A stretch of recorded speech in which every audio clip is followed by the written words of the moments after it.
ஒரு Mickey mouse எல்லா பரிசு போட்டிகளையும் கலந்துக்கிட்டு அதில் ஜெயிச்சு ப்ரைஸ் வாங்குறது அதுக்கு ரொம்ப பிடிக்கும். ஒரு நாள் அவங்க ஊரில் பலூன் போட்டி அனௌன்ஸ் பண்ணாங்க. அவங்கவங்க பலூன் கொண்டு வந்து ஊதி அதை யார் ரொம்ப உயரமாக பறக்க விடுறாங்கன்னு பார்த்து ப்ரைஸ் கொடுக்கறது தான் காம்படிஷன். மிக்கி மவுஸ்க்கு 2 ஃப்ரெண்ட்ஸ் இருந்தாங்க. ஒருத்தன் பேர் டொனால்டு, இன்னொருத்தன் பேர் கிரிஃபின்.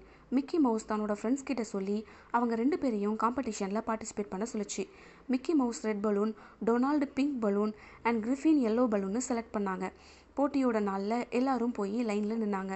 அங்கே நிறைய பேர் வந்திருந்தாங்க. அப்போது நடுவர் ரெடி செட் கோன்னு சொன்னதும் எல்லாரும் பலூனை ஊதி இறுக்கமாக கட்டி உயரத்தில் பறக்க விட ஆரம்பித்தாங்க. அப்படியே மிக்கி மவுஸோட ஃப்ரெண்டு டொனால்டும் பறக்க விடும்போது அந்த பலூனில் உள்ள காற்று எல்லாம் வெளியே வந்துட்டு, அதை பார்த்த மிக்கி மவுஸும் அவனோட ஃப்ரெண்டும் சேர்ந்து டொனால்டுக்கு ஹெல்ப் பண்ணி திரும்பவும் அதை ஊதி உயரமாக பறக்க விட ஹெல்ப் பண்ணாங்க. இதை பார்த்த நடுவர் அவங்களுக்கு ப்ரைஸ் கொடுத்து அவங்கள என்கரேஜ் பண்ணார். மாரல் ஆஃப் த ஸ்டோரி, நம்ம எல்லாருக்கும் ஹெல்ப் பண்ண